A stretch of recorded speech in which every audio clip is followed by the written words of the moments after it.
So, hi mga ka-General. So, sa video na to is panibagong motor na naman ang ating pag-uusapan. So, ang motor na to ay isa sa pinakamabilis, no, na nasa 150cc category. So, tara, samahan niyo ako.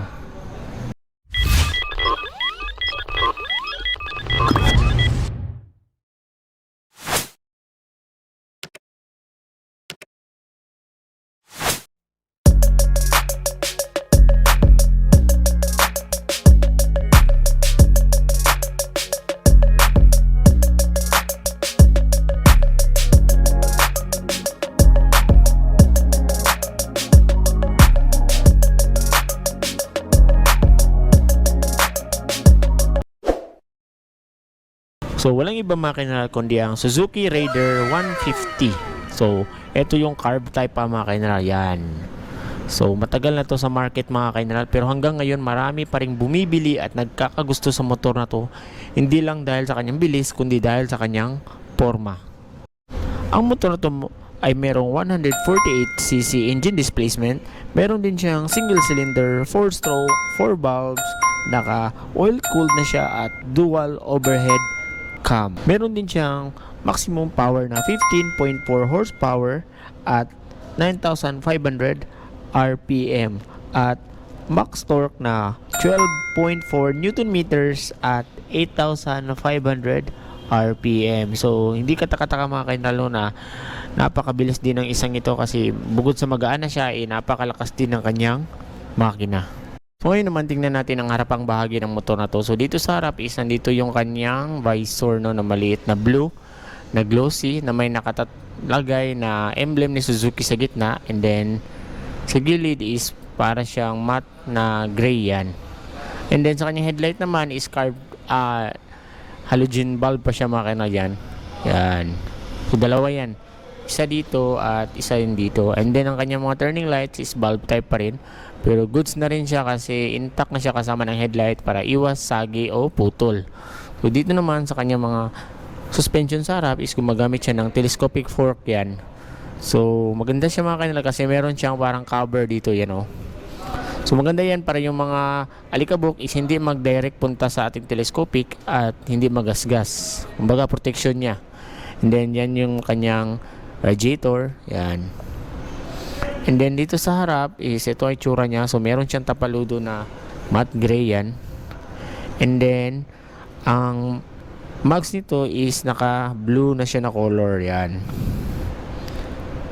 Tapos, maganda rin yung kanyang disc brake mga kainalo kasi wavy siya, no? Dagdag sa pagiging aesthetic ng motor. And then, ang kanyang braking system is naka-disc brake na. Tapos, naka-dual pot caliper. Yan. So, goods din ang stopping power ng isang ito. So, ang tire size niya sa harap is nasa 70 by 90 by 17. So, tubeless na rin to siya mga ka-General. So, dito naman tayo dito sa bandang makina na niya. So, ayan, kitang-kita nyo. Napakalaki. And then, dito sa kanya fairing sa gilid is maganda siya kasi detalyado yan. Raider. Tapos, R150 nakalagay. And then, nandito yung nakalagay na dual overhead cam, 4 valves, Suzuki Advanced Cooling System. Yan.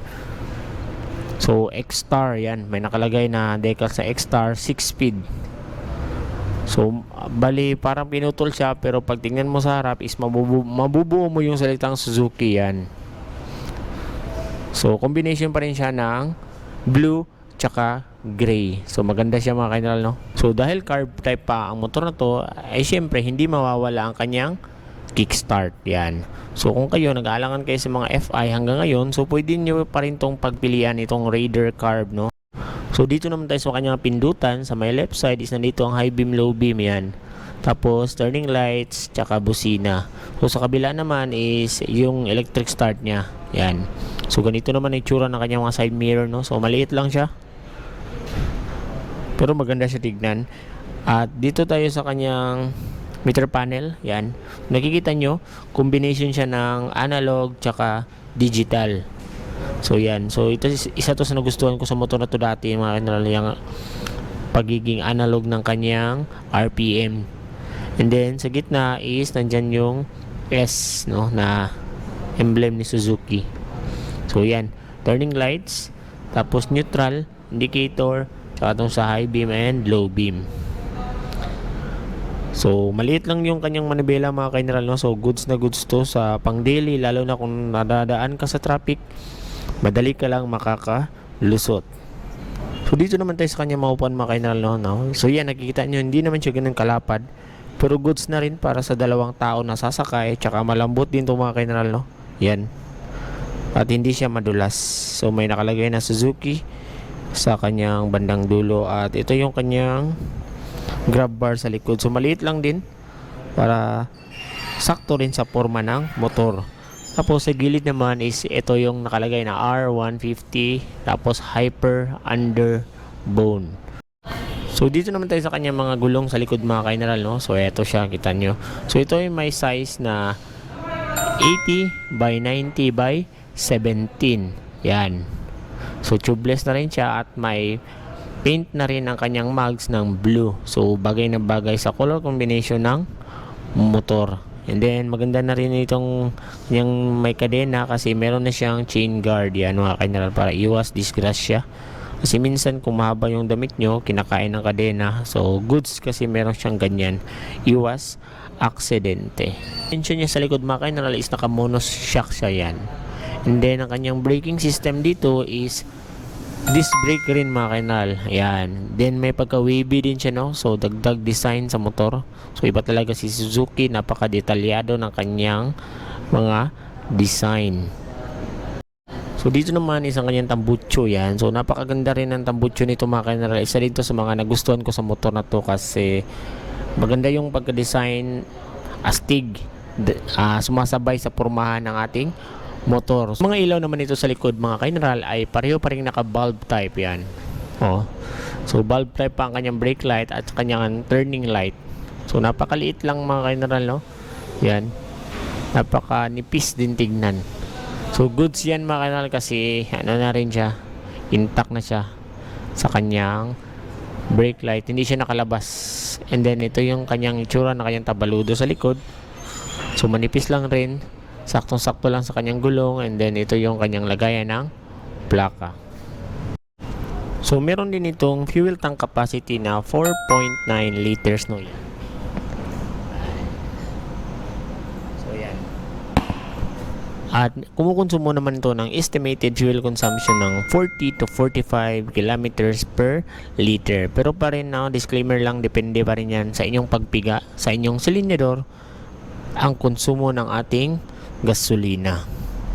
Dagdag ko lang mga ka-general, no? So 6-speed na rin ang motor na to at meron siyang bore stroke na 62.0 mm by 48.8 mm.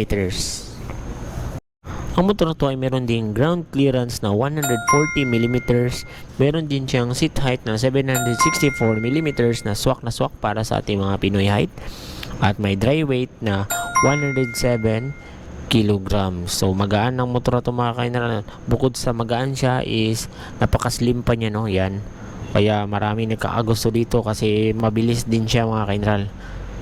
So meron siya napakalakas na makina pero napakagaan ng kanyang katawan. So ngayon alamin na natin kung magkano na ba si Suzuki Raider Carb ngayong 2023. So tara. So ito siya mga ka-general. So ang cash price niya ngayon is nasa 106,000 pesos yan. And then ang kanyang down payment is nasa 13,000 pesos at meron siyang 36 months, no, na monthly installment na 4,539 pesos yan. So marami siyang free mga ka-general yan. Registration, insurance, helmet, tsaka may rebates pa siya na 200 kung updated ka sa pagbabayad yan. So yun mga ka-general, so kung umabot ka sa part ng video na to is gusto kong magpasalamat, no, sa panonood at patuloy na suporta sa ating munting YouTube channel. So yun lang mga ka-general, ingat palagi, ride safe, bye bye.